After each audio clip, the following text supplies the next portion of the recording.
اعوذ باللہ من الشیطان الرجیم بسم اللہ الرحمن الرحیم رب اشرح لی صدری ویسر لی امری واحلل عقدۃ من لسانی یفقہوا قولی۔ ناظرین اکرام السلام علیکم۔ آج آپ کی خدمت میں المصطفیٰ میڈیا کی جانب سے جو دروس پیش کیے جا رہے ہیں، آج کے درس کا عنوان مولائے کائنات علی ابن ابی طالب علیہ السلام کی مختصر حیات طیبہ کے سلسلے میں یہ دوسرا درس آپ کے سامنے پیش کیا جا رہا ہے کہ مولائے کائنات کی زندگی کے بارے میں ہمیں بہت ضروری ہے کہ ہم کچھ باتوں کو جانیں اور مولا کی معرفت حاصل کریں، اس لیے کہ ہر انسان کی زندگی میں کچھ امتیازات ہوتے ہیں اور جن کے ذریعے سے وہ پہچانا جاتا ہے، لیکن کائنات میں ایک واحد انسان مولائے کائنات ہیں جن کی زندگی کا ہر گوشہ ایک امتیاز رکھتا ہے، ایک انفرادیت کا حامل ہے۔ لہٰذا ایسے انسان کے بارے میں جتنی بھی معرفت حاصل کی جائے کم ہے۔ اس سے پہلے کی جو گفتگو بیان کی گئی تھی وہ ہجرت تک بیان کیا گیا تھا۔ آج ہجرت سے آگے کی جو زندگی ہے مولائے کائنات کی، اس سلسلے میں گفتگو کی جائے گی، اور ہجرت جو ذو العشیرہ کا نتیجہ ہے، یہ آپ یاد رکھیں کہ ہجرت ذو العشیرہ کا ہی نتیجہ ہے۔ مولائے کائنات جب ہجرت کر کے مدینے آئے، کچھ دن کے بعد پھر سے مزاحمتوں کا سلسلہ شروع ہو گیا، اور رسول اسلام اور مولائے کائنات اسلام کی تبلیغ کے لیے ہر طریقے سے کوشش کرتے رہے، اور اس کوشش کے نتیجے میں جنگیں بھی ہوئیں، اور ہر جنگ میں مولائے کائنات رسول اسلام کے ساتھ شریک ہے۔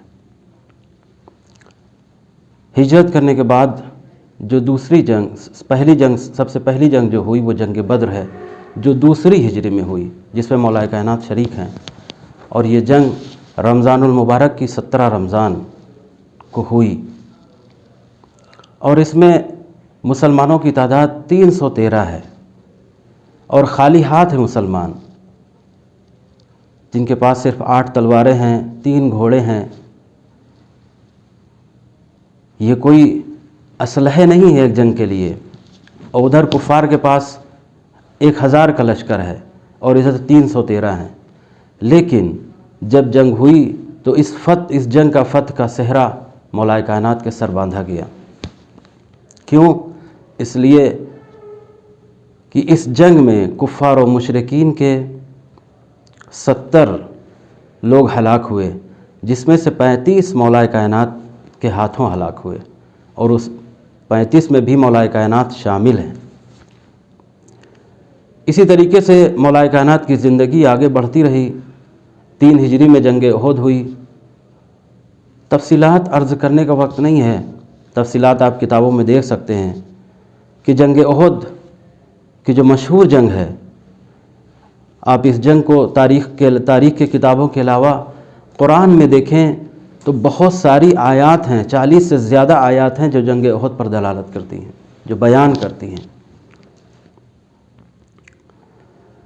کہ کیونکہ جنگ احد، جس میں ایک واقعہ ایسا پیش آیا کہ شروعات میں مسلمانوں کی فتح ہوئی، لیکن آخر میں جنگ کا رخ بدل گیا، کیونکہ رسول اسلام نے جو حکم دیا تھا کہ اس جگہ سے تمہیں نہیں ہٹنا ہے جب تک میرا حکم نہ آ جائے، لیکن جو جگہ رسول اسلام نے معین کی تھی کہ یہاں سے نہیں ہٹنا جب تک میرا حکم نہ آ جائے، لیکن مسلمانوں نے دیکھا کہ جنگ ختم ہو گئی اور لوگ مال غنیمت کو لوٹ رہے ہیں۔ انہوں نے سوچا کہ میرا بھی تو حصہ ہے، لہذا انہوں نے اپنی جگہ کو چھوڑا اور مال غنیمت لینے کے لیے دوڑ پڑے۔ ادھر جیسے ہی اس جگہ سے ہٹے، ادھر سے کفار و مشرکین نے دوبارہ حملہ کر دیا۔ اب یہاں پر ایک بات غور کرنے کی ضرورت ہے کہ رسول اسلام نے جو حکم دیا تھا کہ جب تک میرا حکم نہ آ جائے اس جگہ سے نہ ہٹنا، رسول اسلام کی ایک حکم کی مخالفت نے 70 مسلمانوں کو قتل کرا دیا کفار و مشرکین کے ہاتھوں سے۔ یعنی یہاں پر جو ہمیں درس ملتا ہے وہ یہ کہ رسول کے ایک حکم نے، رسول اسلام کے ایک حکم کو جن لوگوں نے نہ مانا، اس کا نتیجہ یہ ہوا کہ 70 مسلمان قتل ہو گئے۔ اب دیکھیں کہ یہ ایک اہم حکم تھا جس کو نہیں مانا۔ دوسرا اہم حکم جو مولا کائنات کی ولایت کا تھا، اس کو بھی لوگوں نے نہیں مانا، جس کے نتیجے میں آج تک مسلمانوں کا خون بہایا جا رہا ہے اور آج تک مسلمان ذلیل ہو رہے ہیں۔ لہذا رسول اسلام کی حکم کی بہت ہی اہمیت ہے، کیونکہ رسول اسلام کی وہ ذات ہے جس کا حکم نہ ماننا مسلمانوں کے لیے ہلاکت کا سبب ہے۔ اور یہ سلسلہ آگے بڑھا، اسی طریقے سے مولا کائنات کی زندگی آگے بڑھتی رہی، اور 5 ہجری میں جنگ خندق ہوئی، جہاں پر رسول اسلام کا یہ اعلان تھا کہ کون ہے جو کل کفر کے مقابلے پر جائے، تو کوئی نہیں اٹھا، ایسے خاموش تھے جیسے کوئی ہے ہی نہیں۔ اور تاریخ میں تو یہ بھی ملتا ہے کہ کچھ لوگ ایسے مسلمانوں کو ڈرا رہے تھے کہ جس سے مسلمان بہت زیادہ خوف زدہ ہو گئے، لیکن وہاں پر بھی اگر کوئی آگے بڑھا تو مولا کائنات ہیں، اور رسول کا یہ اعلان تھا کہ آج کل ایمان کل کفر کے مقابلے پر جا رہا ہے۔ اور جنگ خندق کی ایک عظیم جنگ ہے اسلام کی، جو مولا کائنات کے ہاتھوں فتح ہوئی۔ تفصیلات کتابوں میں موجود ہیں۔ اس کا سلسلہ آگے بڑھا، مولا کائنات کی زندگی کا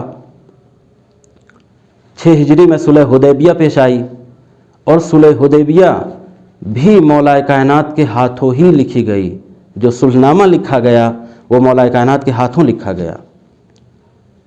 اور صلح حدیبیہ میں جو واقعہ پیش آیا کہ جس نے یہ کہا کہ آج رسالت میں مجھے ایسا شک ہوا ہے جو اس سے پہلے کبھی نہیں ہوا، اور مولا کائنات نے وہ صلح نامہ تیار کیا، اور اصحاب کی گنتی بھی صلح حدیبیہ میں ہوئی۔ جو کہا جائے صحابہ نگاری کا سلسلہ جو شروع ہوا وہ صلح حدیبیہ سے شروع ہوا، اور 1400 افراد صلح حدیبیہ میں شامل تھے۔ صلح حدیبیہ کے بعد جنگ خیبر ہے۔ جنگ خیبر اسلام کی مشہور جنگ ہے۔ جنگ خیبر کے بارے میں سب کو معلوم ہے، تفصیلات کتابوں میں درج ہیں، لیکن جنگ خیبر میں انہی لوگوں نے شرکت کی جو صلح حدیبیہ میں تھے، اس کے علاوہ اور کوئی نہیں گیا۔ یعنی وہی 1400 افراد جو صلح حدیبیہ میں تھے وہی جنگ خیبر میں پہنچے۔ اس کے بعد مولا کائنات کی زندگی کا سلسلہ آگے بڑھا، اور بھی جنگیں ہوئیں، لیکن اس کے بعد جو ایک اہم واقعہ پیش آیا 9 ہجری میں وہ مباہلہ ہے کہ مولا کائنات اب یہاں پر علی کی زندگی کو قرآن کی نظر سے دیکھنا ہے کہ قرآن مولا کائنات کی زندگی کو کیسے بیان کرتا ہے۔ بہت سی آیات ہیں جو مولا کائنات کی زندگی کے لیے قرآن میں موجود ہیں اور دلالت کرتی ہیں کہ علی علیہ السلام کو اگر پہچاننا ہے، ان کی معرفت حاصل کرنا ہے، تو قرآن کے ذریعے بھی حاصل کرنا ضروری ہے، کیونکہ مولا کائنات کی ساری زندگی کس طریقے سے گزری یہ نہج البلاغہ میں آپ کو مل جائے گا، لیکن مولا کائنات کی زندگی کو جاننے کے لیے دونوں کتابوں کی طرف رجوع کرنا ضروری ہے، ایک قرآن اور دوسری نہج البلاغہ، کہ قرآن مولا کائنات کی کس طریقے سے تائید کرتا ہے۔ کتنی آیتیں، 300 سے زیادہ آیتیں ہیں جو مولا کائنات کی فضیلت کے اوپر دلالت کرتی ہیں۔ اور جنگ مباہلہ جو پیش آیا، جو ایک عظیم فضیلت ہے مولا کائنات کے لیے، کہ جہاں پر قرآن مولا کائنات کو نفس نبی کہہ کر خطاب کر رہا ہے۔ مدینے میں بہت سے لوگ تھے لیکن کسی کو نفس نبی نہیں کہا گیا، لیکن اگر کہا گیا تو مولا کائنات کو کہا گیا۔ جب امام رضا علیہ السلام سے مامون کی بحث ہو رہی تھی تو مامون نے ایک جملہ کہا کہ انفسنا سے مراد خود رسول اسلام بھی ہو سکتے ہیں، تو امام نے کہا نہیں، یہ صحیح نہیں ہے، کیونکہ آیت جو ہے فَقُلْنَا ادْعُوا أَبْنَاءَنَا وَأَبْنَاءَكُمْ وَنِسَاءَنَا وَنِسَاءَكُمْ وَأَنفُسَنَا وَأَنفُسَكُمْ، ندعو کا لفظ بتا رہا ہے کہ دعوت دینے والا کوئی اور ہے، یعنی جو دعوت جو خود کو کوئی خود سے نہیں بلائے گا، یہ ظاہر سی بات ہے کہ خود سے کوئی خود کی دعوت نہیں کرے گا۔ مولا نے کہا یہ ندعو کا لفظ دلالت کر رہا ہے کہ انفسنا سے مراد مولا کائنات ہیں، اور مولا کائنات نفس نبی ہیں۔ اب اس سے بڑی اور فضیلت قرآن میں نہیں ملے گی آپ کو مولا کائنات کے سلسلے میں کہ مولا کائنات رسول اسلام مولا کائنات کو نفس نبی کہہ کر خطاب کر رہے ہیں۔ مولا کائنات کی زندگی آگے بڑھی اور اس کے بعد وہ 10 ہجری کا واقعہ پیش آیا جسے تاریخ اسلام کا ایک اہم واقعہ مانا جاتا ہے۔ وہ رسول اسلام کا آخری حج ہے کہ جب رسول اسلام مدینے سے نکلے، اور یہ آخری حج میں رسول اسلام کو ایک ایسا کام انجام دینا ہے۔ وہ کام کیا ہے؟ وہ ولایت علی کا اعلان ہے۔ یعنی اب رسول اسلام علنی طور پر مولا کائنات کی ولایت کا اعلان کرنا چاہتے ہیں، اور پروردگار نے اس واقعے کو بھی قرآن میں درج کیا ہے، قرآن میں بیان کیا ہے کہ جب رسول اسلام حج سے فارغ ہوئے اور واپس ہونا چاہتے ہیں، راستے میں حکم ہوا کہ رسول اب اس پیغام کو پہنچا دیجئے جسے آپ کو حکم دیا گیا ہے۔ اس کی تفصیلات تاریخ میں قرآن میں موجود ہیں جسے آپ مراجعہ کر سکتے ہیں کہ رسول اسلام نے مولا کائنات کو غدیر خم میں مومنین کا مولا بنایا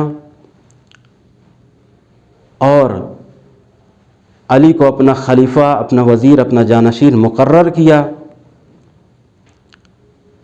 اس کے بعد رسول اسلام کی بہت زیادہ زندگی باقی نہیں بچتی ہے، لیکن اب عرض یہاں پر یہ کرنا ہے آپ کی خدمت میں کہ دیکھیں بعثت سے لے کر رسول اسلام کی وفات تک مولا کائنات رسول اسلام کے ساتھ قدم بقدم ہیں، ہر جگہ پر شریک ہیں۔ کوئی بھی جنگ ایسی نہیں ہے جو مولا کائنات جس میں شریک نہ ہو۔ ہاں، ایک جنگ ایسی ہے جس میں مولا کائنات شریک نہیں ہوئے، وہ جنگ تبوک ہے۔ اور جنگ تبوک میں مولا کائنات کیوں نہیں گئے؟ رسول اسلام نے خود مدینے میں روکا تھا، اے علی تم مدینے میں رہو گے، ہم لشکر کو لے کر جائیں گے۔ اور جنگ تبوک میں ہی حدیث منزلت رسول اسلام نے مولا کائنات کے لیے ارشاد فرمائی۔ حدیث منزلت کی ایک بہت بڑی جگہ ہے مولا کائنات کے لیے، مولا کائنات کی عظمت کے لیے، کہ علی تمہاری مثال میرے لیے ایسا ہی ہے جیسے ہارون کی موسیٰ کے لیے تھی۔ لہذا جنگ تبوک میں مولا کائنات کو رسول اسلام نے روکا،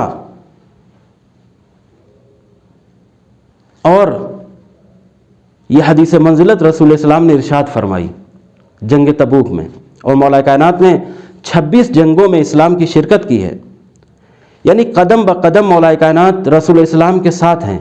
لیکن پھر بھی ایک سوال ہے، وہ یہ ہے کہ ایک انسان جو ہر طریقے سے رسول اسلام کے ساتھ ہے، ہر جنگ میں رسول اسلام کے ساتھ ہے، لیکن آج معاشرتی طور پر اس کا نام لوگوں کی زبان پر اس طریقے سے نہیں ہے جیسے ان لوگوں کا نام ہے جنہوں نے اسلام میں کوئی کارنامہ انجام نہیں دیا۔ کیوں؟ اس کی وجہ کیا ہے کہ مولا کائنات کی زندگی معاشرتی طور پر لوگوں تک نہیں پہنچ سکی، روک لیا گیا، روکا گیا، لوگوں کو منع کیا گیا۔ اب ہماری ذمہ داری ہے کہ ہم مولا کائنات کی زندگی کو لوگوں تک پہنچائیں۔ اگر ہم نے اپنی ذمہ داری کو نہیں نبھایا تو شیطان بخوبی اپنی ذمہ داری کو نبھا رہا ہے اور یہ نبھاتا رہے گا۔ لہذا ہمارے لیے ضروری ہے کہ ہم مولا کائنات کی زندگی کو زیادہ سے زیادہ لوگوں تک پہنچائیں اور بتائیں کہ ایک ایسا انسان جو رسول اسلام کے ساتھ ہے، اور رسول اسلام کی زندگی جہاں پر ختم ہوتی ہے، رسول اسلام کی وفات ہوتی ہے، وہاں سے مولا کائنات کی زندگی کا ایک نیا موڑ شروع ہو جاتا ہے۔ لہذا اس کے سلسلے میں آگے کے درس میں بیان کیا جائے گا۔ لہذا آپ حضرات سے ضروری ہے کہ آپ مطالعہ کریں کہ مولا کائنات کی زندگی لوگوں کے درمیان ویسے کیوں نہیں ہے جیسے ان لوگوں کی ہے جنہوں نے اسلام میں کوئی کام نہیں کیا، لیکن پھر بھی آج ہر ملک میں ان کے ماننے والے، ان کے جاننے والے، ان کے نام کی درسگاہیں، ان کے نام کی مساجد بہت زیادہ ہیں، لیکن مولا کائنات کے نام کی نہیں ہیں۔ اس کو جاننے کے لیے ہمیں کتابوں کی طرف رجوع کرنا ہوگا، اور ضروری ہے کہ ہم کتابوں کا مطالعہ کریں تاکہ مولا کائنات کی زندگی کو زیادہ سے زیادہ جان سکیں۔ وآخر دعوانا ان الحمد للہ رب العالمین۔